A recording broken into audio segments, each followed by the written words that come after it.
geral. Olá, pessoal. Nós estamos na carreta CNA Agro pelo Brasil, na cidade de Montes Claros, na Expo Montes, e hoje eu converso com a pesquisadora Leide Rufino, que é também a atual chefe geral da EPAMIG Norte. Vamos conversar um pouco sobre as vantagens do uso da palma forrageira na estratégia de convivência com a seca. Leide, seja bem-vinda. Muito obrigada, Poliana. Para mim é um prazer estar aqui hoje nesse podcast falando de uma cultura tão importante aqui para a nossa região. Leide, conta para nós um pouquinho sobre como começaram as pesquisas, né? A EPAMIG começou a trabalhar com a palma, em que circunstâncias, em que ano? Antes de começar a contar a história da palma, contar um pouquinho da minha história. Eu sou engenheira agrônoma, natural aqui do norte de Minas, e meu mestrado e doutorado eu fiz na UFV, na parte de conservação de forragens. Na época, essa deficiência aqui no norte de Minas, essa dificuldade que os produtores passavam com a falta de comida no período seco, já me incomodava. Então, um dos meus desejos era estudar mais, aprender coisas novas e trazer essas tecnologias para a minha região de origem. Então, eu terminei meu doutorado em 2015, nessa parte de conservação de forragens, que também é uma importante estratégia aqui para o norte de Minas. Mas chegando aqui no norte de Minas, em 2015, teve a seleção para essa vaga de pesquisa na área de forragicultura e pastagens. E eu tentei e tive a felicidade de passar na EPAMIG. Então, para mim foi um orgulho, né? É uma empresa que eu já fazia estágio e agora eu já comecei a trabalhar e dessa vez na minha área de atuação. E aí, chegando na EPAMIG, isso em 2015, já foi pedido, né, para a gente estudar mais a palma forrageira. Então, apesar da importância da cultura, eu, por exemplo, ainda não a conhecia. Então, a partir daí, a gente começou nossos estudos com a palma. A gente foi até a Bahia, lá no Instituto Federal Baiano, em Guanambi, aprender mais sobre a cultura e trazer ela aqui para a região. Essa é a minha história. Mas na EPAMIG, os estudos com a palma, eles se iniciaram em 2009. Então, eles já iniciaram esses estudos, mas de forma mais discreta, né? E aí, a nossa região, ela passou por anos de sucessivas crises hídricas, anos com chuvas abaixo da média, e ali em torno de 2014, 2015, a situação era bem crítica. Então, a demanda dos produtores pela cultura aumentou demais, e aí a EPAMIG resolveu focar mais as pesquisas nessa cultura, e aí, de fato, a gente iniciou um trabalho bastante consistente com a palma, 2009.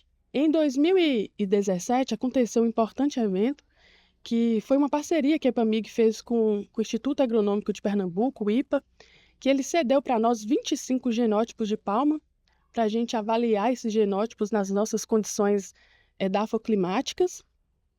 E aí, desde 2017, a gente faz pesquisa, né, com esses diferentes genótipos, tanto as características produtivas, também como as características morfométricas e de adaptação de modo geral. E iniciou também nesse ano, em parceria com Emater e outros parceiros também, Nestlé. Você, inclusive, pode até falar mais, né? A Poliana também é da EPAMIG e é a coordenadora desse programa, o Rede Palma, que é um programa importantíssimo para a sociedade, um programa importante da EPAMIG, que é a rede mineira de distribuição, multiplicação da palma forrageira, né?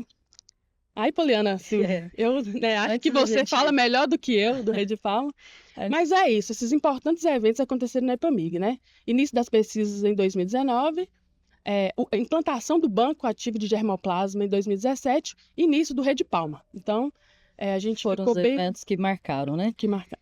Antes da gente falar um pouquinho da Rede Palma, né? Sobre as pesquisas no Banco de Germoplasma, a gente já tem aí desde 2017, né? A gente já tem alguns anos aí de avaliação. A gente já consegue não indicar um genótipo, mas a gente já consegue perceber os genótipos mais adaptados para a região. Como que você vê esses resultados das pesquisas com o Banco de Germoplasma? Então, a gente tem alguns resultados iniciais já com indicativos de alguns genótipos que se destacaram, sim. Mas para afirmar com certeza essa indicação, a gente está até com um projeto aprovado na FAPEMIG, que a gente vai indicar os 3 melhores genótipos para diferentes regiões, né? a região ali de Nova Porteirinha, Janaúba, onde a gente tem a unidade regional da EPAMIG. Aqui para Montes Claros também a gente tem a cópia desse banco, então nós vamos indicar os melhores genótipos para essas condições, e também para o Vale de Jequitinhonha, no município de Leme do Prado. Mas é claro que desde de 2017 avaliando, a gente já consegue perceber destaques para alguns genótipos, sim. E você, o que você considera, assim, na região norte de Minas, principalmente a palma que tem maior área plantada é a palma gigante ainda, né? E a gente sabe que a palma gigante, ela é suscetível a uma praga muito importante, que é a cochonilha do carmim. Como que é a EPAMIG, né? O que a gente tem feito, né, para poder auxiliar os produtores com esse tipo para prevenir, né? Nós não temos ainda em Minas Gerais a incidência, né, da ocorrência da praga, mas nós temos ali na Bahia, bem pertinho de nós. E o que a gente pode fazer para poder evitar que essa praga chegue aos palmares do norte de Minas? Uhum. Você lembrou bem, a palma gigante ela é bastante adaptada ao norte de Minas, muita área plantada e os produtores satisfeitos com ela. Porém, essa questão dela ser susceptível à cochonilha do carmim é importante, então a gente, já pensando nisso, a gente decidiu focar nossos estudos em 3 outros genótipos bastante importantes, bastante expressivos e que são resistentes à cochonilha do carmim. Uma é a orelha de elefante mexicana, que é um genótipo que é do mesmo gênero da gigante, então ele é bastante rústico, bastante produtivo e com a vantagem de ser resistente à cochonilha do carmim. E os outros 2 genótipos que a gente foca as pesquisas é a palma miúda, que também é bastante difundida, conhecida, uma excelente alternativa, e também a palma sertânea. Essa, do mesmo gênero da palma miúda, com diferencial de ser sem espinhos. Então, ela facilita muito ali o manejo no dia a dia do produtor. Os espinhos, eles não afetam os animais, o consumo não é prejudicado por causa dos espinhos, mas é claro que aquele produtor que está ali, o trabalhador rural, ele é favorecido, né, com essa palma sem espinho, né, facilita o manejo da cultura. E em relação ao manejo, né, o próprio manejo da cultura, o que você acha, assim, que nós já temos para o norte de Minas, porque como você disse, o Nordeste que é né, o pioneiro, né, Pernambuco principalmente foi o pioneiro no trabalho com a palma, e para o norte de Minas, porque nós estamos no semiárido, mas o semiárido é muito diverso. Então, o nosso semiárido aqui é diferente do semiárido nordestino. Nós já temos um método de cultivo, a gente já consegue indicar espaçamentos, adubações, o que a gente já tem para o produtor rural do norte de Minas? Uhum. Nessa questão aí por exemplo, a principal característica da palma, na minha opinião, é a resistência à seca, né? Poder ser cultivada em ambientes com escassez hídrica. E aí, se a gente for avaliar esse quesito, né? Nós aqui no norte de Minas e Vale do Jequitinhonha, a gente está muito em vantagem em relação ao Nordeste, né? Chove para nós muito mais do que para eles. Então, a gente pode recomendar com segurança a palma forrageira para qualquer uma dessas 2 regiões, sem necessidade de irrigação, né? Diferente do Nordeste, de algumas regiões do Nordeste, que chove 180 milímetros, a gente tem relatos.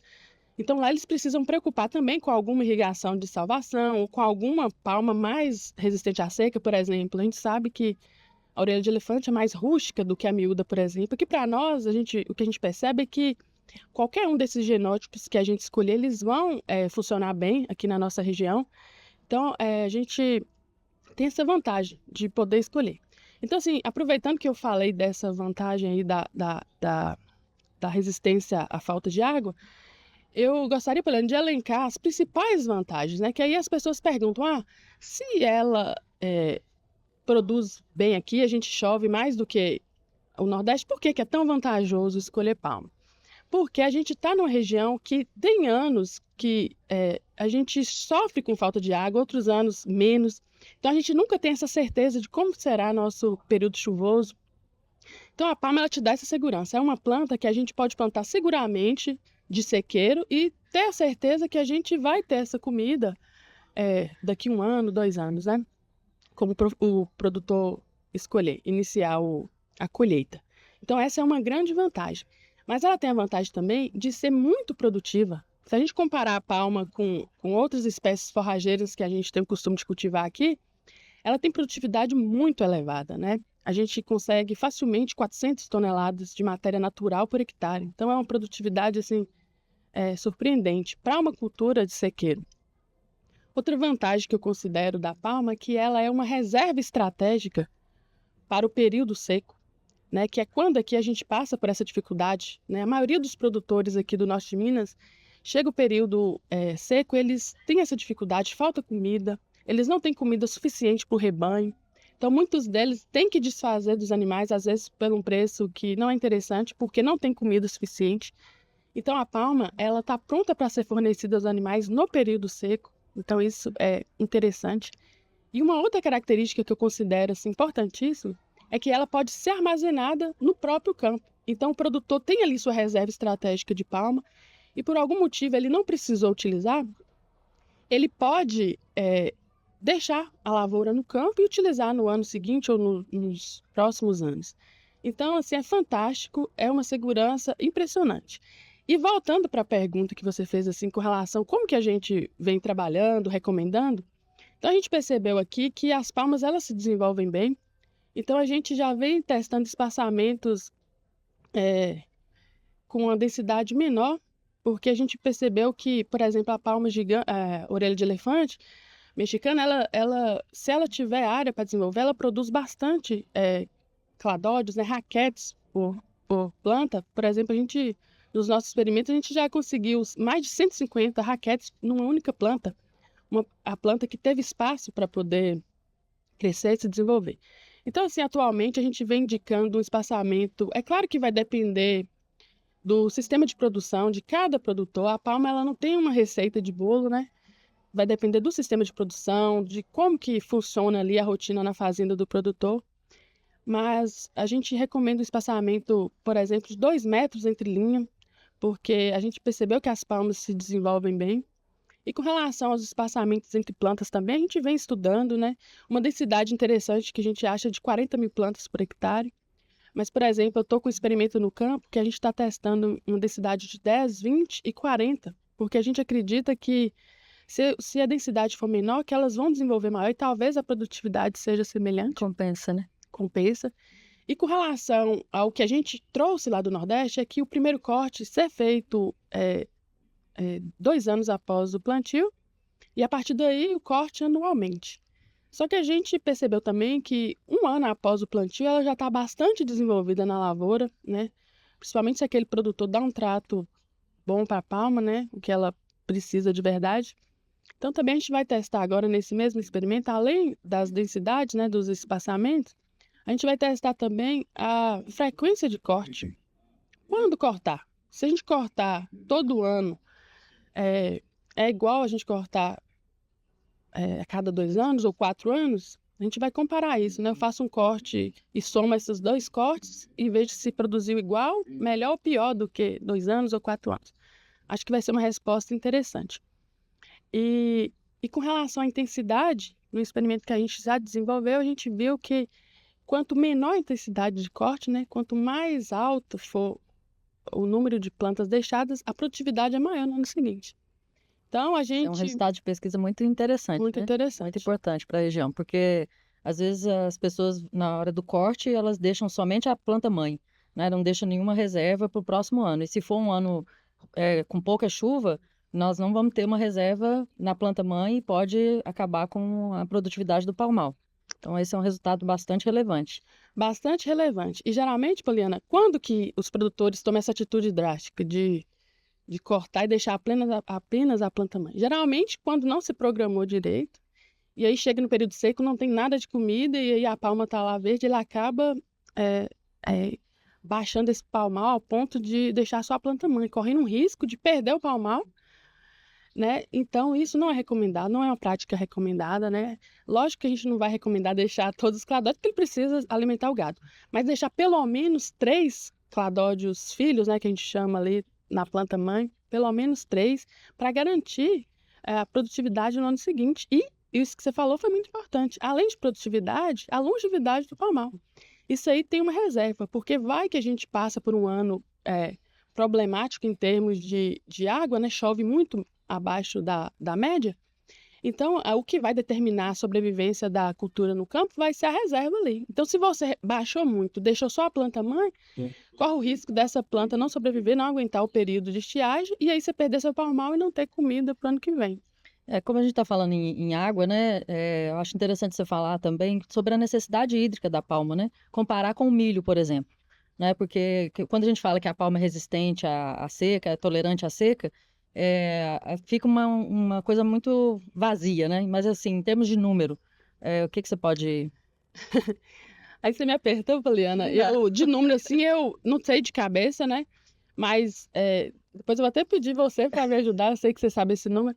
Mas a palma ela é muito mais tolerante à seca que o milho, ao ponto de o milho, por exemplo, a gente não recomenda aqui para a região nossa plantar sequeiro.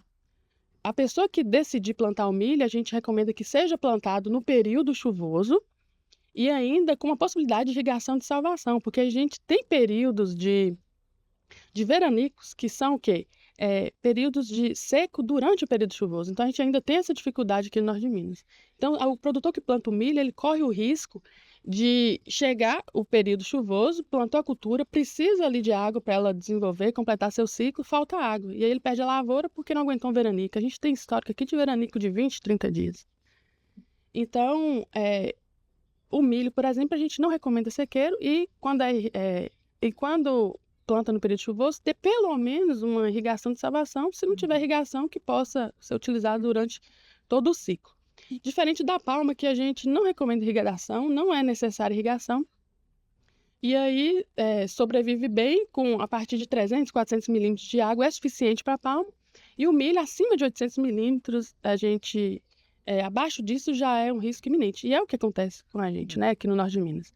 A maioria das chuvas nossas, por mais que tenham anos que ultrapasse os 800, a média histórica é sempre abaixo dos 800. A média nossa histórica, por exemplo, lá em Nova Porteirinha, que a gente acompanha de perto, é 750 milímetros.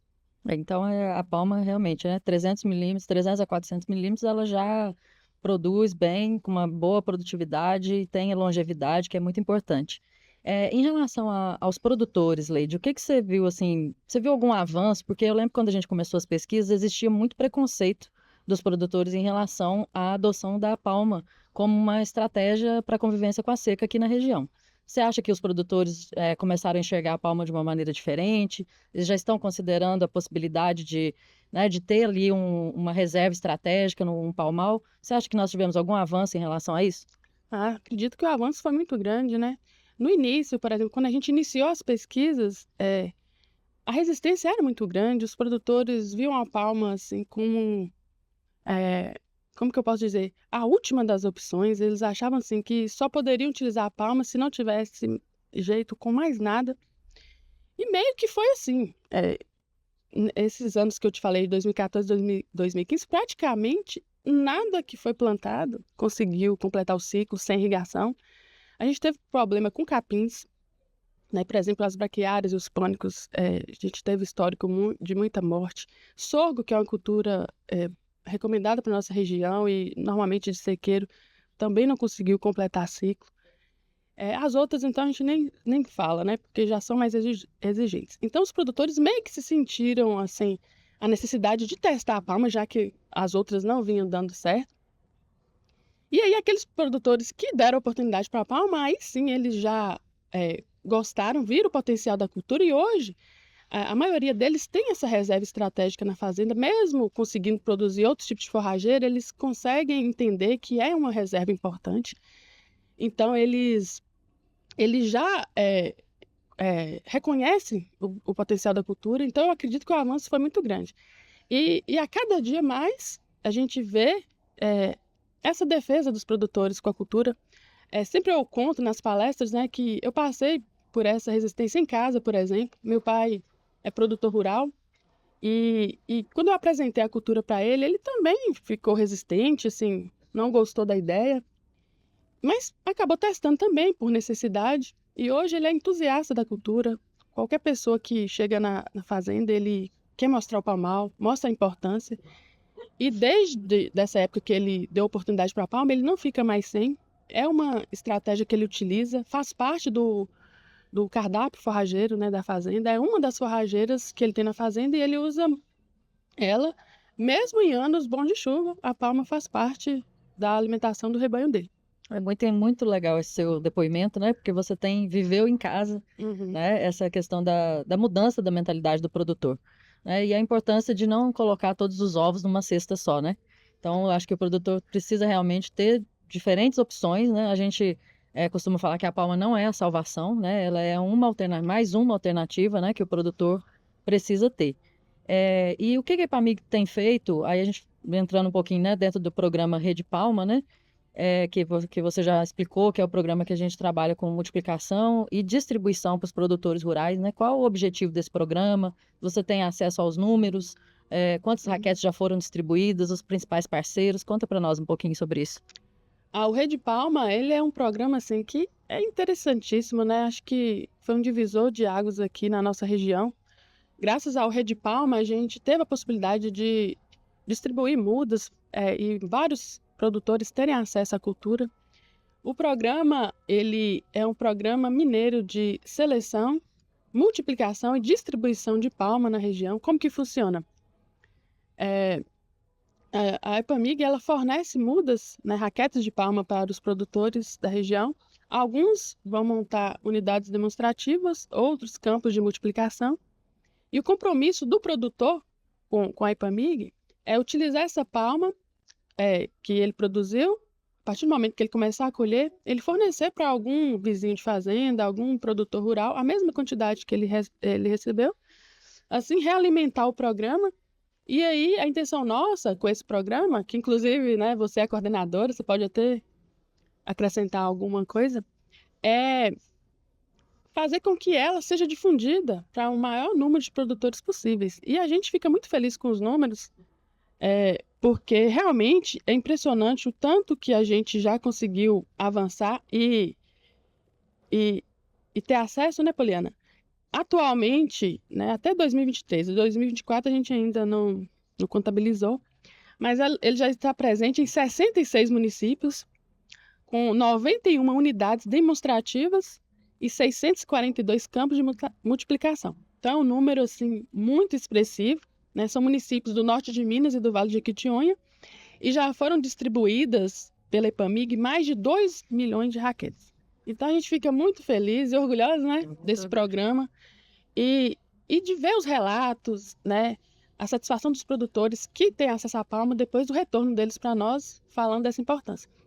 E aí vem expandindo a cada dia, né? A gente recebe ligação de Divinópolis, de Uberaba, Ituiutaba, cidades que antes não nos procuravam, né? Nem estavam no nosso radar e que hoje já fazem parte porque tem procura deles também, né? É isso que eu ia comentar. A gente tem recebido muito pedido de palma de regiões fora do semiárido, né? E assim, a gente não conhece o comportamento da cultura, né? A gente não estudou o comportamento da cultura fora do semiárido, mas parece que vai ser aí um próximo passo, né? Começar a estudar, ver o comportamento, porque essas regiões que não estão no semiárido, elas estão passando também por problemas hídricos, né? Então, as chuvas cada vez mais escassas, cada vez mais, além de diminuir a quantidade, né, da precipitação, também dentro do espaço, né? Então chovia regularmente de novembro a março. Hoje em dia já mudou tudo, né? Então a temperaturas cada vez mais altas. Então a gente acredita que o próximo passo aí, eu acho que a Palma é expandir para municípios fora do semiárido. E vai ser um desafio, né, para nós da pesquisa. E falando em desafio, Leide, o que você considera hoje como alguns desafios, né, para quem quer plantar palma? Quais as barreiras que a gente ainda precisa vencer? Uhum. Bom, a palma, em termos de importância, a gente já é claro a importância dela, mas o que limita, né, assim, qual que é o principal ponto que a gente vê? É a parte de mecanização, Poliana. Infelizmente, a gente ainda não tem máquinas disponíveis, né, por mais que já tenham grandes empresas já trabalhando nessa criação de máquinas, né, a Laboremos, inclusive, até lançou no último Palmatec, teve uma demonstração com a Vorrai, né, a máquina deles, colhedora de palma. Então, assim, eles estão trabalhando nisso. A gente também tem contatos com com outras empresas, que inclusive nos procuraram, desenvolvendo máquinas, né, de menor porte, sempre visando essa mecanização da lavoura, porque hoje a gente não consegue fazer o plantio de forma mecanizada e nem a colheita. Então, isso acaba dificultando a expansão da cultura. A gente acredita que a partir do momento que avança nesse quesito de mecanização, que as máquinas estejam acessíveis para os produtores, a gente acha que junto com isso vem também a expansão da cultura. Então, eu acho que isso limita, porque por conta disso, acaba que ela fica restrita a produtores de menor porte, porque os maiores produtores não conseguem ainda, sem mecanização, ter grandes áreas, né? Apesar de que no Nordeste a gente vê eles lá já trabalhando com grandes áreas, né? Mas principalmente porque eles não têm outra opção. E aqui, como a gente ainda tem algumas outras opções de forragem, os produtores acabam esperando essas máquinas estarem disponibilizadas no mercado para poder investir em maiores áreas, né? Então, acho que aqui no semiárido mineiro e também em outras regiões, né? Como você falou, ela está expandindo. Eu acho que a cultura vai realmente ter uma expansão considerável quando tiver máquinas disponíveis para os produtores. E essas máquinas vão auxiliar desde o plantio, né, até a colheita. E assim, para a gente, acho que para a gente abordar toda a cadeia da palma, vamos falar um pouquinho sobre como que o produtor fornece esse alimento, né, para o gado e quais são qual a qualidade da palma, né? A palma pode ser ofertada somente ela, precisa misturar com alguma coisa. O que já tem, o que a gente já pode passar para o produtor de informação em relação a fornecimento para o animal? Os animais. Com relação aos animais, a palma ela pode ser fornecida o ano inteiro para os animais. A gente fala que é interessante o fornecimento no período seco, porque é um período que falta alimentos normalmente na nossa região, mas ela pode ser fornecida o ano inteiro. E como que ela é normalmente fornecida, Poliana? O que a gente vê de rotina é a palma ser cortada, picada e fornecida diariamente para os animais no coxo. Lembrando que já tem alguns trabalhos, né, com o pastejo direto da palma, isso também é interessante, porque tira uma parte dessa mão de obra gasta na colheita, né, se o próprio animal colher. E pode também ser fornecida na forma de farelo, né? A gente pode desidratar essa palma e fornecer para os animais. E também silagem, tem alguns trabalhos já com silagem de palma, né, interessantes também. A Unimontes tem esse tipo de trabalho, o Nordeste também tem alguns trabalhos com fornecimento de silagem. A silagem, ela, como eu falei, a palma ela pode ser armazenada no próprio campo. Então, às vezes, até é questionado, né, por que fazer silagem. Mas tem algumas situações que a silagem se faz importante, como, por exemplo, você não precisou de fornecer essa palma nesse ano e já está um palmal grande, você quer... Porque o palmal, ele cresce bastante, se desenvolve bem e aí dificulta os tratos culturais, né, a parte de limpeza da área, de plantas daninhas, a parte também de aplicação de algum produto. Então, o produtor ele deseja ali rebaixar o palmal para cuidar dele ali da parte de manejo, aí ele pode pegar essa palma ou fazer um farelo, armazenar, né, sem umidade, ou ensilar, talvez junto com alguma outra forrageira, que também é uma estratégia. Mas uma pergunta também que fica é, só a palma é suficiente? Então vou deixar de plantar todas as forrageiras e vou plantar agora só palma. Também não pode. A palma, Poliana, ela é um alimento que ela tem pouca fibra, ela é rica em carboidratos. Então, para fornecimento dos animais ruminantes, ela precisa ser associada a uma fonte de fibra, não pode ser fornecida como único alimento. Como consequência para os animais, para os produtores entenderem, a palma ela tem uma composição que se assemelha muito ao milho-grão. A palma desidratada, por exemplo, o farelo dela é muito semelhante ao farelo do milho-grão. E aí, no animal, aconteceria o que aconteceria se a gente fornecesse só milho, por exemplo, para os animais, né? Teria uma disfunção, né? Ocorreria diarreia, problemas. Era como se a gente fornecesse muito carboidrato e faltasse a fibra, que é essencial para o funcionamento do rumen. Então, sempre associar a palma com uma fonte de fibra. Qual fonte? A que você tiver disponível, né? Ou uma silagem que você armazenou e está ali guardada, você vai fornecer junto com a palma. Ou uma cana picada, um capiaçu, um feno, até mesmo um bagaço de cana, não importa. Desde que você inclua a palma nessa dieta inclua a fibra nessa dieta com palma. Muitos perguntam também qual quantidade fornecer, né? Geralmente, a indicação é de até 30% de substituição da palma pela sua silagem, por exemplo, para animais de grande produção, né? Vacas de alta produtividade. Vacas de média produção, ali em torno de acima de 15, né? 15, 20 quilos de leite, a gente recomenda até 40% de substituição. E para animais em crescimento, em desenvolvimento, ou vacas abaixo de 15, 10 quilos, até 50% de fornecimento. É o que a gente vê com mais frequência, né, na literatura.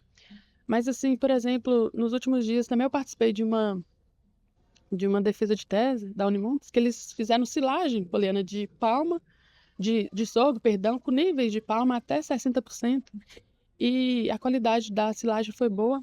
Então, foram para vacas de em torno de 15 quilos, 60% de substituição, as vacas mantiveram score corporal, ganho de peso, e o leite também não teve diferença. Que ótimo. Então, é um grande potencial, né? Então, a gente vê aí que as pesquisas estão avançando. Vou finalizando, Leite, se você fica à vontade, né, para fazer suas considerações finais, para a gente terminar aqui o nosso bate-papo. Bom, Poliana, a mensagem que eu gosto sempre de deixar com relação à palma é que, assim, quando a gente traz para o produtor essa cultura, a gente apresenta ela para o produtor, a gente não está querendo que ele deixe de plantar as forrageiras que ele já tem costume, né? A gente não está falando que a palma é a única opção para o semiárido. A gente está apresentando uma opção de forragem a mais para o produtor. Uma opção interessante, né, de reserva e estratégia. Então, eu acho que quando a gente trabalha numa região que passa por essas dificuldades, eu estava até conferindo os dados climáticos do ano passado, a gente teve um fevereiro, por exemplo, do ano passado, que choveu 0,6 milímetros, né, praticamente nada, e um fevereiro que choveu 390, quase 400 milímetros. Então, é muito diferente. A gente vive numa região que a gente não pode contar com as chuvas. Então, você ter uma forrageira que produz bastante sequeiro é importante. Então, não é ela ser a única opção, é ser uma das opções da sua fazenda, né? E falar isso, que a Epamig, ela tem muito orgulho dessa cultura, muito orgulho do trabalho que a gente vem desenvolvendo, né? Tem muita coisa em andamento, então, cada ano que passa a gente tem mais dado para fornecer para o produtor. E falar que a gente está à disposição, que para nós é uma satisfação sempre falar dessa cultura e contribuir com o desenvolvimento da nossa região, principalmente nesse quesito de alimentação animal, que a gente sabe que é uma dificuldade grande aqui do norte de Minas. E o produtor interessado em fazer parte, né, do nosso programa Rede Palma, pode entrar em contato, né, com a Epamig Norte, ou então pelo o e-mail faleconosco@epamig.br, que nós teremos o maior prazer em atender, em expandir, né, essa importante cultura no semiárido mineiro, tanto no norte de Minas quanto no Vale do Jequitinhonha. Leide, muito obrigada. Nós conversamos então com a pesquisadora Leide Rufino, pesquisadora da Epamig, chefe da Epamig Norte, a qual agradecemos muito pelas informações repassadas e também agradecemos o espaço na carreta Agro pelo Brasil, que leva para todo o Brasil a importância do agro para o desenvolvimento da sociedade. Obrigada.